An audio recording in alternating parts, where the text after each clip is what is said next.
Key number 2 for mastering our thoughts is to block enemy access to our minds. The psalmist said in Psalm 101, verse 3, I will set no wicked thing before mine eyes. I hate the work of them that turn aside. It shall not cleave to me. Now, anybody living in this age knows, how do you do that? I mean, we are literally bombarded with evil things every day. And so the operative word in the verse is set. I will set no wicked thing before my eyes. I understand that to be an influence in the world and to be out doing what God has called us to do means we will be confronted with all sorts of evil. But we shouldn't willfully, knowingly put that stuff in front of us if we can avoid it at all possible. From Acts of the Apostles, page 518, it says, those who would not fall a prey to Satan's devices must guard well the avenues of the soul. Now, she kind of breaks it down for us. They must avoid reading, seeing, or hearing that which will suggest impure thoughts. There are so many avenues, or there are so many ways that the enemy works through the avenues to the soul now. Isn't that right? You know, it's interesting to me that Madonna, I'm assuming you've heard of her, one of the more examples of perverseness in the rock and roll world. And of course, I recognize some would say, well, she's an oldie. But there's something interesting about Madonna I found, and that is that she openly, publicly stated that she would not allow her children to watch television. This is a person who had produced some of the most demoralized, deplorable graphic videos of things that we would never want to witness. She wouldn't even let her children watch TV. Now, the problem for a lot of us is we'd say, well, look, I don't even relate to that, Dave. I'm not interested in Madonna, and I'm not interested in television. Well, this one sort of was jolting to me. I'm going to read this statement to you that I found this week. Everything that can be done should be done to place ourselves and our children where we shall not see the iniquity that is practiced in the world. We should carefully guard the sight of our eyes and the hearing of our ears so that these awful things shall not enter our minds. Now listen to this. When the daily newspaper comes into the house, I feel as if I want to hide it, that the ridiculous, sensational things in it may not be seen.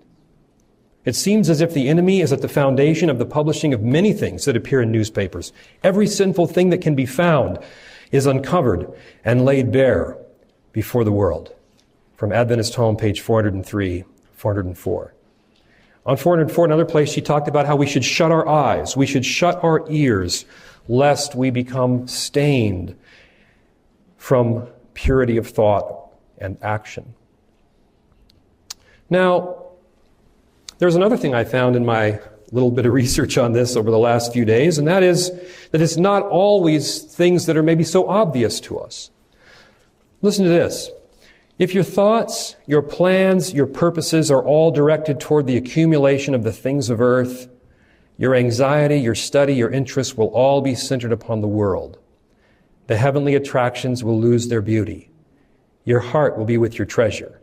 You will have no time to devote to the study of the Scriptures and to earnest prayer that you may escape the snares of Satan. Even thinking too much, choosing to focus too much of our attention on temporal things, and recognizing some of that is necessary, depending on what kind of work you do.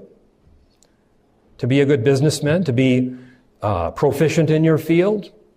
So some of this is about balance. All right, so number 2 is blocking the enemy's access to the mind. Here is key number 3 for mastering your thoughts. Implant right thoughts. Implant right thoughts. Review and Herald, November 9, 1886, Mrs. White said this, the elements of evil cannot be exterminated except by the introduction of food for pure solid thought. You could call it replacement, right? Putting something good in there. You know, I found something interesting as I was delving into this. I used to think that daily devotional time, it was not such an issue as when you do it, but that you do it. And I've changed my thinking on that.